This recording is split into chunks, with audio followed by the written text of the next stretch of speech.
Ekiti's GDP is higher than that of the nation of Gambia. Gambia has a GDP of 1.9 billion US dollars.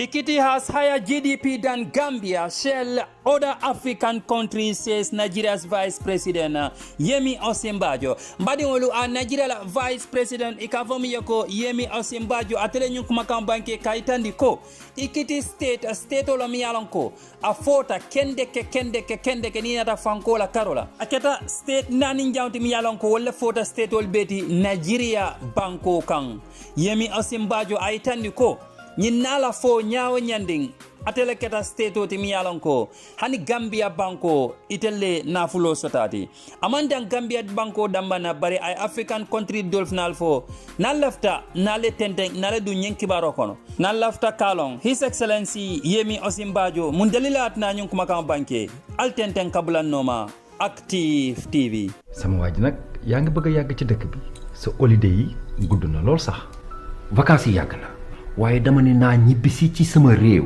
investir wax nga dëgg sa saafara man mako yor jógal ñu dem topp ma ci sama waaj da nga bëri pexé de topp ma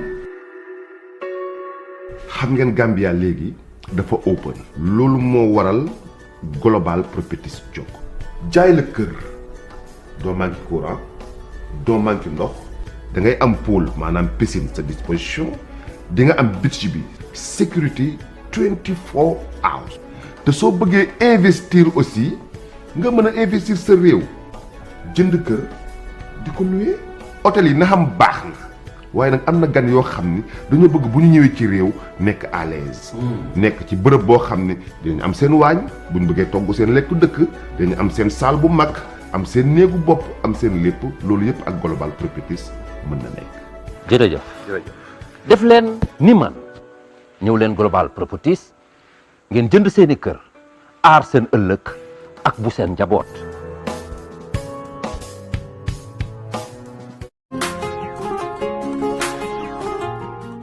Are you a resident of France or its surrounding countries and still wondering how to send your packages to the Gambia? Or your properties got lost or have delay anytime you send them? French Touch is here to solve your problem.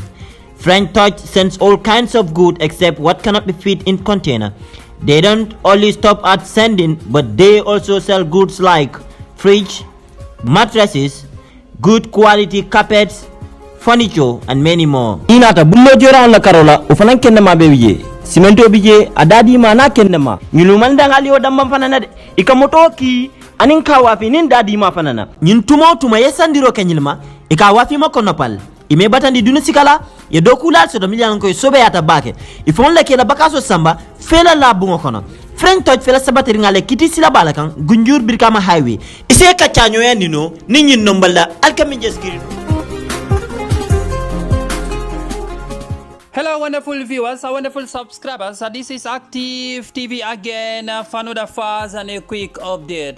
Badi mulu mbalbe kontona mbalbe jiala mbalbe bisimila la kota ke Active TV pour kana kibaro bonda nan kota ke miyalon ko akabo Gambia banko kang andung abedending. Nigeria la Vice President la ikafomu yoko His Excellency Yemi Osinbajo. The Vice President of Nigeria, Professor Yemi Osinbajo, says Nigeria's poorest state, Ekiti, is richer than the Republic of the Gambia. Mbadi ngulu a Nigeria banko la Vice President ikafomu yoko Yemi Osinbajo atele diamuta kaitandi ko state naninjang state miyalonko atele foto state ol beti Nigeria banko kang aitendi ko nyileleba kobe hani Gambia banko nyato ako Ekiti de ila GDP ikafomu yako gross domestic product iko ila in GDP de itelebe Gambia banko nyato ala foro to Yemi Osinbajo ay kuma kam yalonko a banke bring aninyin sate molbe Kachakang. Nigeria's VP says even the poorest state in Nigeria is richer than the Gambia and others. The Vice President of Nigeria has said Even the fourth poorest state in Nigeria in GDP terms is richer than the Gambia and several countries in Africa. Nigeria has 36 states. Mbadingolu Nigeria banko kang 36 states walam state tang saba ani woro wala be Nigeria banko kang barmi yalon ko wala fota ibeti nani njango ikafomi yoko Ekiti vice president wala foroto aitandi ko nyin tundo ikafomi yoko Ekiti anda kita tundo timi yalon ko ifota Nigeria kono kendeke akon nyin la kobe hani Gambia banko fango nyato aning Africa banku kotangol.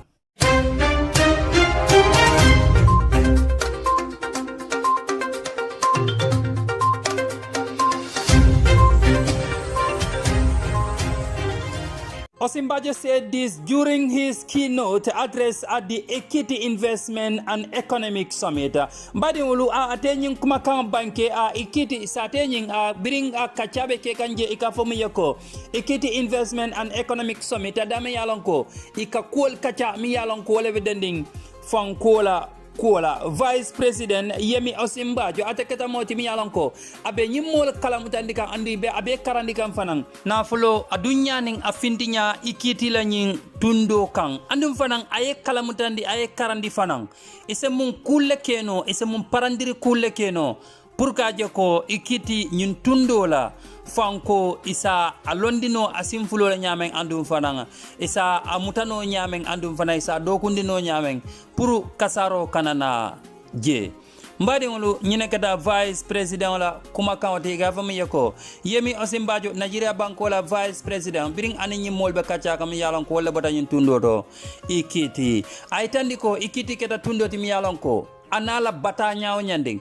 anala kola nyaaw nyanding itele fanambe Gambia banko nyaato aning Africa banko katawol ni nata fankola karola mbe vice president fan la kuma kampile la albe comment aliya fanya ale mune mira nyin kuoto mbadi ngolu abala fa warta ndefa wala miro munti nyimu kulati mi yalonko abala fa warta kendeke amanke banko mu modi bari tundo mi yalonko Gambia banko lo waratati kendeke baraketa tundo ti mi yalonko itele na fulo soto Gambia banko di sinya fula ninata GDP la karola fankola karola. This is all I have for you today. This is Active TV Update. All of these are thriving businesses, modern businesses that are functioning here because the environment has been provided for them to succeed. But Your Excellency, 2 Saturdays ago, I represented Mr. President at the swearing-in ceremony of the new president of the Sao Tome and Principe Republic. As I sat in that well-appointed hall and took in the solemn grandeur of the oath-taking of the new democratically elected president, I reflected. Here was a country whose GDP is $472 million, $472 million. And it's a nation. It has 1 vote in the United Nations just as we have.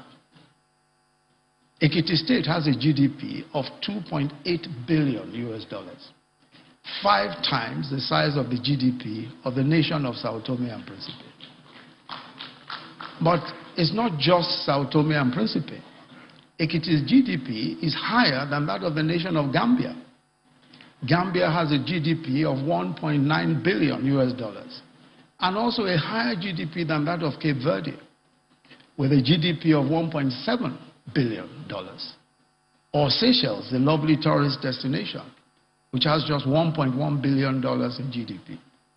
Ekiti's GDP is about the same as the GDP of Liberia, which just has $2.95 billion. So all of these, so the Nigerian subnational, and we're talking of Ekiti State now. We're not even talking about Lagos. So the Nigerian subnational is indeed a peculiar animal. Even a relatively small state like Ekiti State, small in terms of population in particular, and even allocations from federal revenue, has a bigger economy than many African nations. So the hopefully useful point to be made here is that there has to be a collective change of mind, a collective change of mindset. Thinking differently. There is a need for a subnational to think like a sovereign state. You have a bigger GDP and even more revenues than many nations. I was talking wants to, the president of a West African country that has 5 million people. Its total population is 5 million. And I was telling him about our homegrown school feeding program, where we feed 9.6 million children every single day.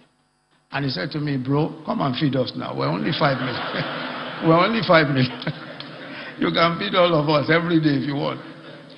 So the question the policymaker should ask is, what if I were a landlocked nation? How will we survive?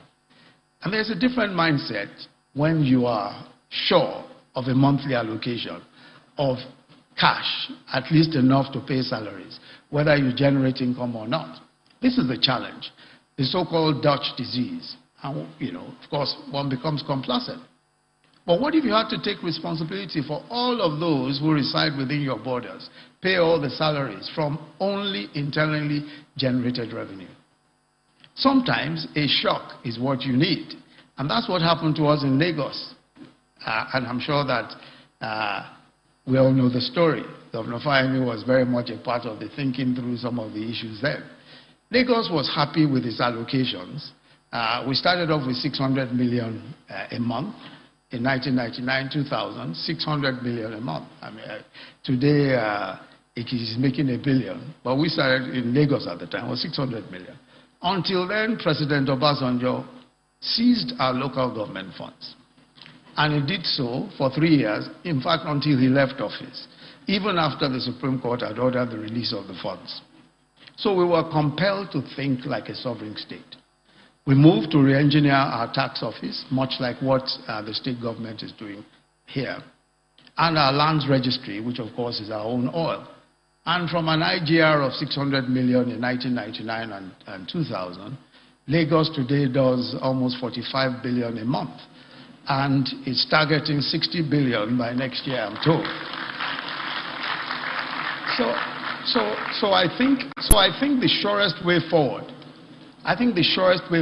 is to deepen investments in the niche areas, or at least the areas of Ekiti's comparative advantage. We have already noted the tremendous potential in agriculture and dairy, but clearly the way of the future, especially for the huge population of young men and women seeking good paying jobs, is technology. And I think you are in the flow of progress with the planned establishment of the Technology Special Economic Zone. Clearly, the future of fast-growing economies is in the knowledge economy. Every day, we are beginning to see the transition, as Shimon Peres, former Prime Minister of Israel, said. From the age of territory, we're entering the age of science. Land size, natural resources are forced to give way to science and the knowledge economy.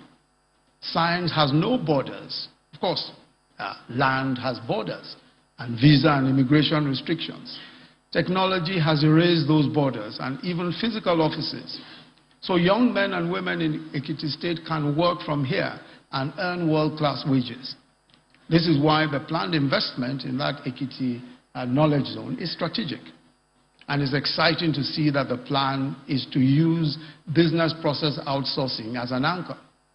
It's designed, I'm told, to be a service-led special economic zone, a digital technology hub, leveraging its proximity to 5 different tertiary institutions. This, if one may borrow the term, is the future of jobs. It certainly is the future of jobs. And I think we must commend the farsightedness of the state governor and his team for determining that technology, especially the knowledge economy, is the way to go. However, a digital SEZ, to be successful, must be attractive to digital companies. That means that there must be high-quality, well-trained talent.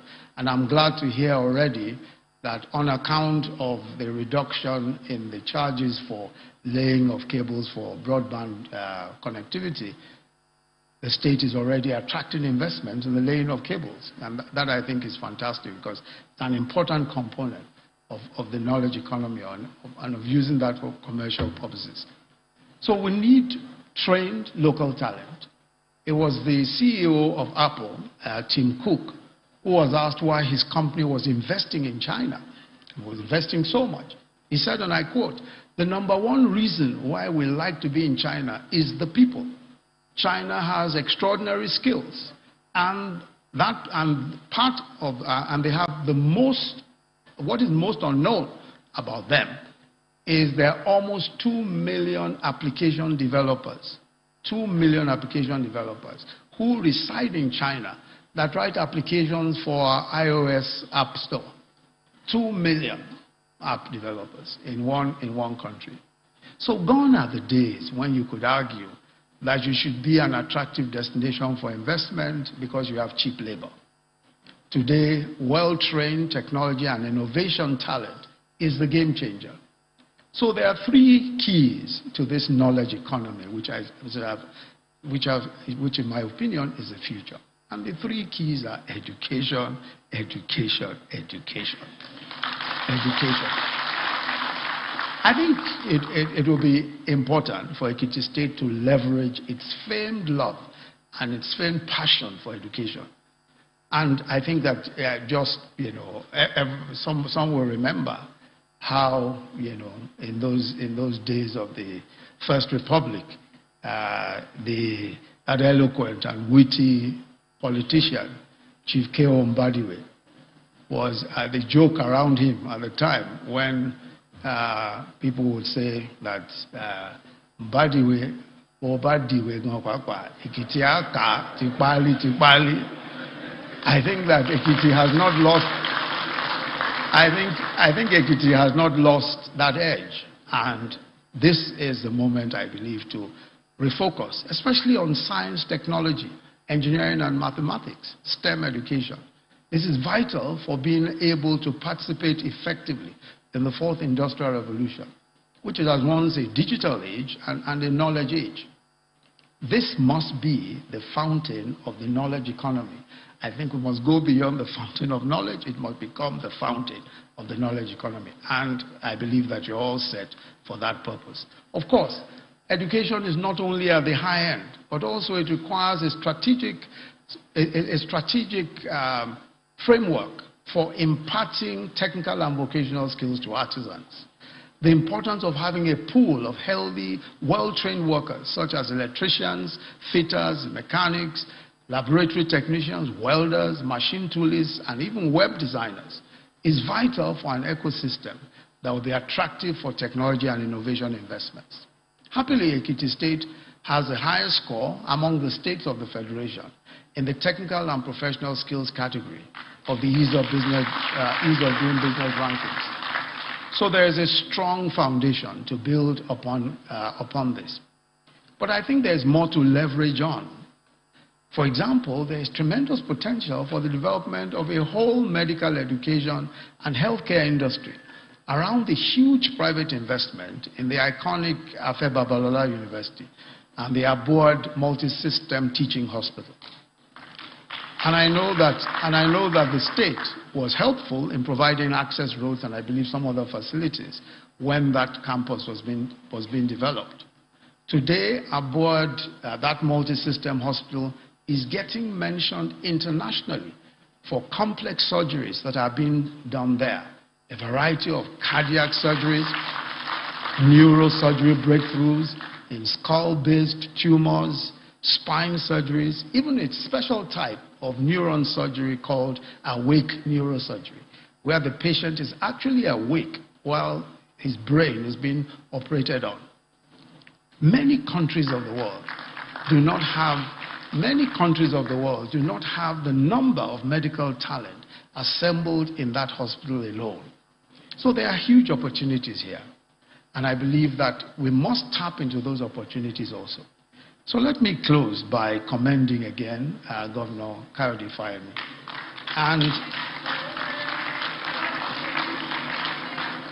and the excellent team that you lead. Your Attorney General, my dear friend, was with us in leading a team of Southwest Attorneys General.